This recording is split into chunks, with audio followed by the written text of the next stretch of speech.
Olá, muito boa tarde. No dia 24 de fevereiro de 2022 começava a guerra na Ucrânia com a invasão determinada pelos poderes da Rússia. Um dia que vamos evocar com quem acompanhou à distância em Portugal e com a família na Ucrânia esses acontecimentos que duram há um ano. Padre Natanael, muito boa tarde. Obrigado por estar connosco. Há um ano falámos precisamente de falar deste conflito. Ainda tenho bem presente o espírito que o marcou nesse dia e acredito que foi um espírito que continuou ao longo deste ano de conflito, de preocupação também pelo conflito a acontecer junto dos seus locais de origem, junto à sua família. Em termos espirituais, a Igreja começou a Quaresma e acredite, Sim. Que para mim, pessoalmente, e para o meu povo, a Quaresma ainda não acabou. Esta Quaresma no sentido de esperar o tal terceiro dia em que Cristo ressuscitará. Que estamos ansiosos com esta luta diária, tanto na frente da batalha, com os nossos valentes, tanto rapazes, raparigas, de todas as idades, muito mais novos do que eu, da minha idade e mais velhos, os meus colegas, os meus amigos, meus colegas da escola, que estão mesmo agora na frente da batalha. Mas também a outra batalha, a batalha espiritual, a batalha por trás.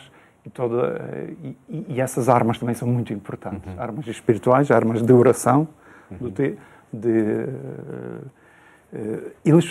eles à frente da batalha pedem: Senhor Padre, rezem por nós. Peça que rezem por nós. Isso para nós é um suporte muito grande. E sempre com fé em Deus e a defender o seu povo. Em Deus, com o apoio da Igreja que reza.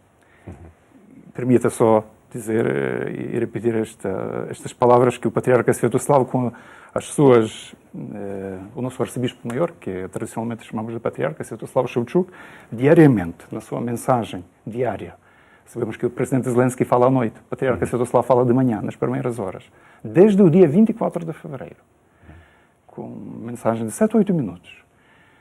E sempre, ainda a última, antes de entrar no estúdio, a tradução em português, podemos encontrar no Vatican News, diz: queremos que o mundo inteiro ouça. A Ucrânia está de pé. A Ucrânia está a lutar. A Ucrânia está a rezar. E essa foi uma surpresa para todo o mundo, a resistência, a resiliência dos ucranianos e a forma como enfrentaram forças invasoras? Ou para si não foi surpresa? Foi surpresa, mas já esperada. Conhecendo o seu povo, conhecendo também a tradição do relacionamento entre aqueles povos, também. Era de esperar essa resistência. Com certeza, como toda a história, se olharmos para trás, toda a história tanto do século XX como dos séculos anteriores, deste imperialismo insaciável, que sempre tenta engolir, como já foi no tempo dos faraós, do Egito, do Herodes, que hoje, seja em Kremlin ou em outras partes do mundo, usa mais a mesma tática. Só que, biblicamente, sabemos o que aconteceu e vai acontecer. Os muros da Babilônia caíram. Os muros de Berlim caíram. Os muros de Kremlin também hão de cair. É questão do tempo. Até permita mais uma partilha, desde o dia 24 de fevereiro, por mais que a guerra não começou em 24 de fevereiro, precisamente nestes dias faz 9 anos, desde 2014, nestes dias da Nebesna Sotnia, Centena do Céu, os 105 que foram mortos na praça principal da Ucrânia, que no inverno mais quente, rigoroso e mais quente da nossa história. Quando começou essa invasão dos territórios ucranianos. Exatamente, não é? Crimeia e Donbass. Que não... esse sentimento que me... Melhor, dois pensamentos que sempre me acompanham, diariamente, sempre estão na minha oração, desde o dia 24, concretamente, nesta já guerra em larga escala. Até quando, Senhor? Até quando? Com tantas vítimas, tantas atrocidades, esta guerra sacrílega, e há quem quer consagrá-la, chamá-la santa, e não deixa de ser uma ofensa a Deus. Mas até quando, Senhor? Esse é um. E o nosso auxílio vem do Senhor, que fez o céu e a terra. Na última quarta-feira, na audiência geral, o Papa Francisco questionava-se será que foi tudo feito para acabar com a guerra? O que é que acha, Padre Natanael? Será que foi tudo feito aquilo que era possível fazer para ter terminado a guerra? Se a guerra continua, claro que não é feito, que nem tudo é feito. Mas o que é que precisa ser feito para acabar com a guerra?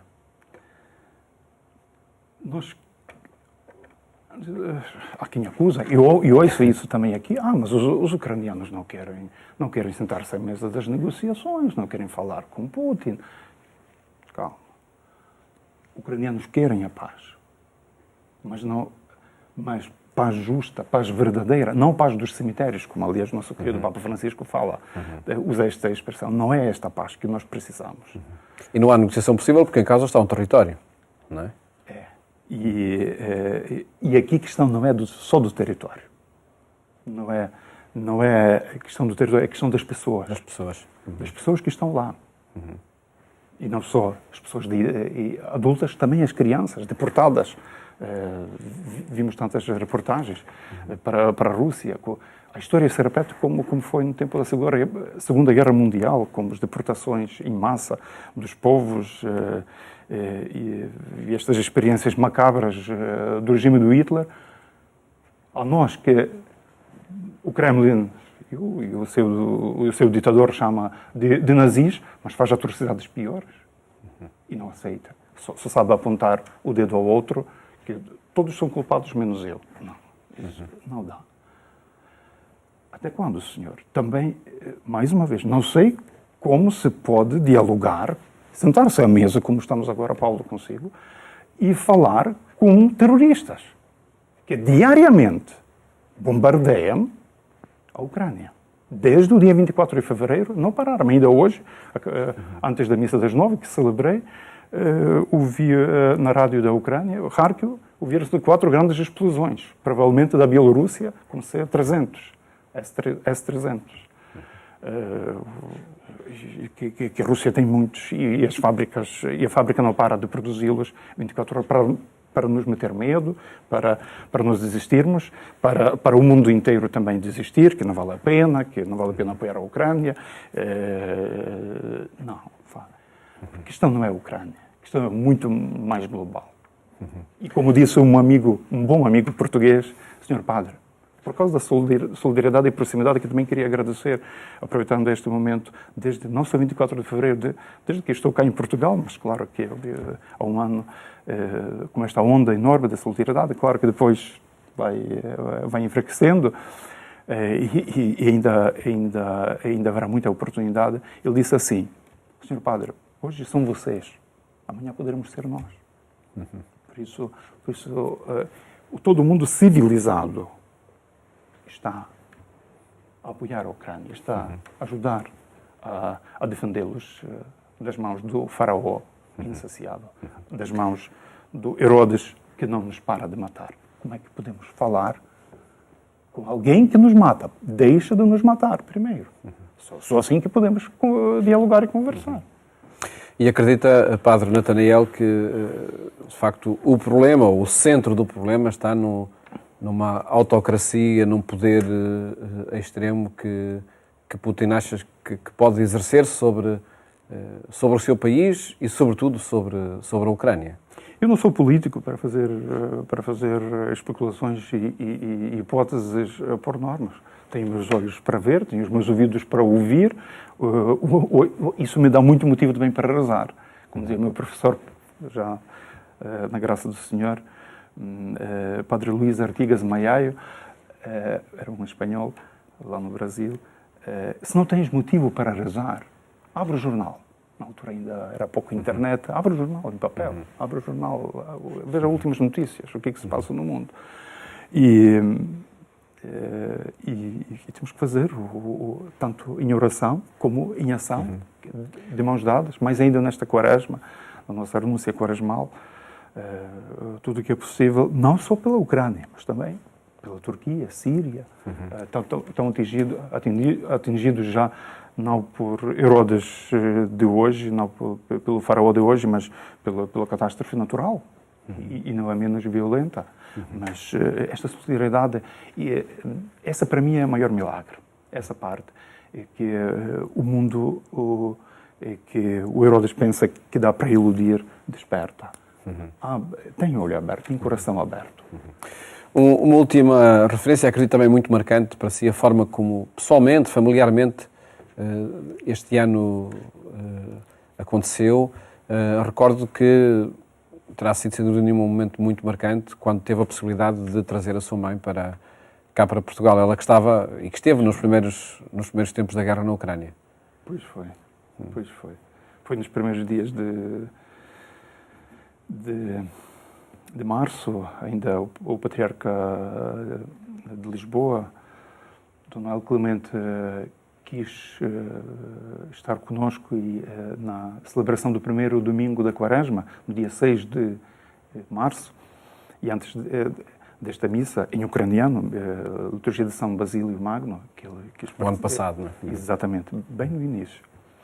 Eu disse ao patriarca que ia buscar a minha mãe, só me lembro, faz bem, rezo por ti, e sempre reitero esta mensagem para mim, em todas as ocasiões, Padre Natal, rezo pela Ucrânia e pelo seu povo, também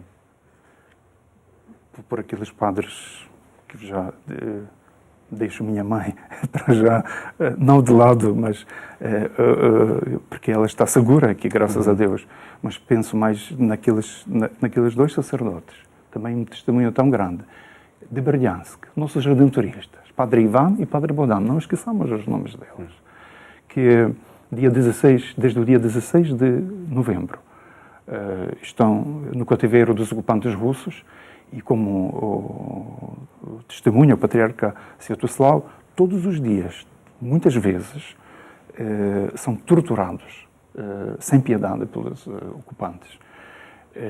E dão testemunho cristão de não resistir, por mais que todos os esforços diplomáticos até agora não foram, estão sem sucesso para os libertar. E já é o quarto mês. E de tantos outros. Penso naquela mãe que ficou retida no campo de filtração, como os nazis tinham. E os nossos vizinhos continuam a ter, chamando-nos de nazis. E fazem esta... E a criança, a avó conseguiu resgatar. Fez muita impressão nestes dias ver este testemunho. A minha mãe, graças a Deus, cá está. E fui lá buscar e está conosco. E só a frase dela, que me acompanha também desde aquela altura, desde antes de eu ir buscá-la a Cracóvia, para onde a minha cunhada a tinha trazido, de Lviv.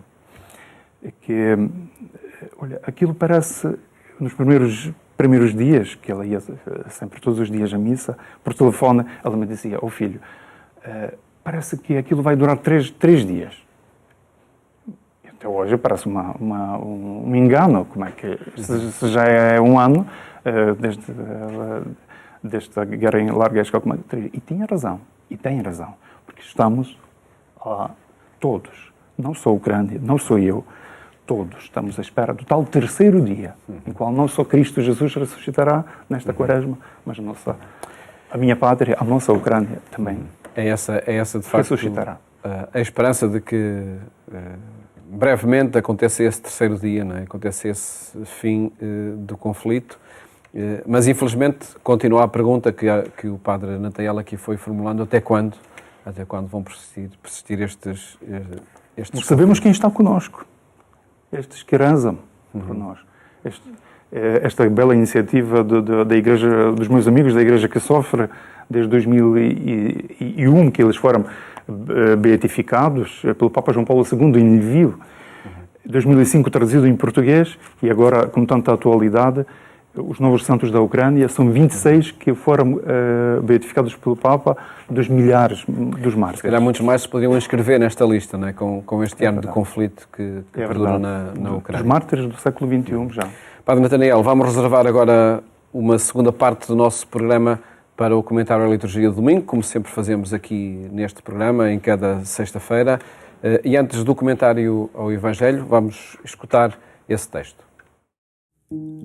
Naquele tempo, Jesus foi conduzido pelo Espírito ao deserto, a fim de ser tentado pelo diabo. Jejuou 40 dias e 40 noites e, por fim, teve fome. O tentador aproximou-se e disse-lhe: Se és filho de Deus, diz a estas pedras que se transformem em pães. Jesus respondeu-lhe: Está escrito: Nem só de pão vive o homem, mas de toda a palavra que sai da boca de Deus. Então o diabo conduziu-o à cidade santa, levou-o ao pináculo do templo e disse-lhe: Se és filho de Deus, lança-te daqui abaixo, pois está escrito: Deus mandará aos seus anjos que te recebam nas suas mãos, para que não tropeces em alguma pedra. Jesus respondeu-lhe: Também está escrito: Não tentarás o Senhor teu Deus. De novo o diabo o levou consigo a um monte muito alto, mostrou-lhe todos os reinos do mundo e a sua glória, e disse-lhe: Tudo isto te darei se prostrado me adorares. Respondeu-lhe Jesus: Vai-te, Satanás, porque está escrito: Adorarás o Senhor teu Deus e só a Ele prestarás culto. Então o diabo deixou-o e aproximaram-se os anjos e serviram-no. Padre Natanael, o que nos diz este texto para o tempo de preparação para a Páscoa, a Quaresma, aparecendo de facto e sendo proposto neste primeiro domingo da Quaresma? Apresenta de uma forma mais clara o próprio exemplo de Jesus, que é atual para todos os tempos e para nós, no pleno século XXI, nas circunstâncias da nossa vida atual, também vivemos. Ele recusou de forma absoluta uma vida vivida à margem de Deus e dos seus projetos. É isso que significa a recusa das tentações, não é? Como são apresentadas aqui neste texto. É. E as tentações de Jesus também são nossas. Parece que ele quis experimentar e dar o exemplo que nós também podemos resistir. Podemos resistir à tentação do poder. Como? Poder, ter, partilhar, servir,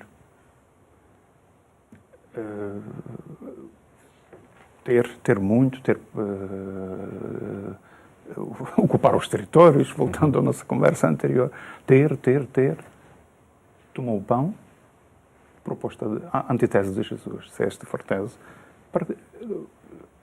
pronunciou a bênção, partilhou e deu: tomai todos e comei. Partilhou sua vida, deu sua vida para nós. Deixou-se partir, literalmente. Quebrar, partir, para que nós sejamos íntegros, inteiros. Serviu. Cingiu-se, começou a lavar os pés. Façam o mesmo. Não façam como os poderosos deste mundo.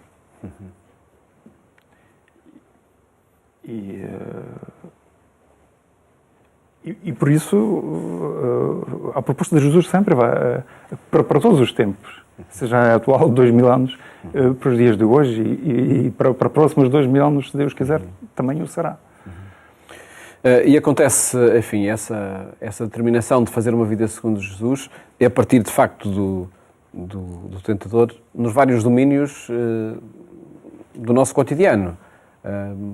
Em causa está o pão, está o poder, enfim, é tudo isso que são as nossas circunstâncias, é por aí que se joga, de facto, que se jogam as escolhas da vida segundo Deus ou contra Deus. Sim, Paulo. O Tentador é astuto, já a primeira leitura deste domingo, primeiro da Quaresma. O livro do Gênesis. Do livro do Gênesis já fala disso, ele mente, mas de maneira muito subtil, porque sabe que a mentira for descarada, for um pouco de juízo, logo diz que não se pode fiar nestas palavras. Então, ele consegue dar a volta. E foi isso que levou a colher o fruto e comer, não é? Como diz o texto da primeira leitura. Os nossos pais deixaram-se enganar. Depois os padres da Igreja fazem sempre este paralelo entre o velho Adão e o novo Adão, Jesus, que nos vem libertar das insídias da antiga serpente, como a liturgia chama, até como usa esta expressão na oração, da qual a nova Eva Maria nos trouxe. E isso é precisamente também a mensagem que é revelada na segunda leitura, na carta de São Paulo aos Romanos, quando pela justiça de um só virá a justificação que dá a vida. Aquele é um belo texto cheio de teologia, teológico, mas no fundo muito simples, a comparar precisamente Adão e Jesus. O que aconteceu com o velho Adão e por que vem o novo Adão, a nova humanidade. E pelo mistério, o maior mistério da nossa fé, o mistério da Pascal, o mistério da sua morte e ressurreição, ele nos mostra o caminho da saída. Já o segundo livro da Bíblia chama-se Êxodo, saída. Nós precisamos sempre das saídas, seja do conflito, que é a guerra, que nós sabemos que não é um simples conflito, é uma guerra autêntica, a terceira guerra mundial. Seja conflitos interiores no coração de cada um de nós, precisamos de saída. E Jesus nos aponta o caminho da saída. Por isso ele experimentou as tentações, por isso ele nos vem libertar, mas não faz nada sem nós. Criou-nos sem nós, mas salvar-nos sem nós não pode. E essa dúvida também precisa de nós, da nossa colaboração. É a proposta para as saídas que é necessário para este mundo, seja nos conflitos, seja, enfim, nas situações de fragilidade que sempre nos habitam. Padre Natanael, agradeço ter estado aqui no programa Eclésia este comentário à liturgia e a recordar, enfim, e invocar esse início da guerra na Ucrânia com as consequências que tem marcado, seja pessoalmente, familiarmente e também para todo o povo ucraniano. Muito obrigado e esperemos que o terceiro dia chegue depressa, como dizia. Obrigado, Paulo. Obrigado por este convite. A última vez que estivemos cá há 1 ano e 1 mês, era antes, já com esta ansiedade, mas esta ansiedade que continua, não só no meu coração, mas esta ansiedade que tem esperança. E esperança, da qual também a palavra de Deus nos fala tão bem. Não remete sempre para aí. Exatamente. Muito obrigado e esperemos que chegue esse dia. E ele é a nossa vitória. Muito obrigado, Padre Natanael, por ter estado connosco. Acompanhe, e o convite que lhe faço a terminar, acompanhe no portal da agência Eclésia a informação que divulgamos a cada momento, onde se destacam apelos à paz quando se assinala 1 ano de guerra na Ucrânia. Votos de uma ótima tarde, bom fim de semana, até à próxima segunda-feira, se Deus quiser.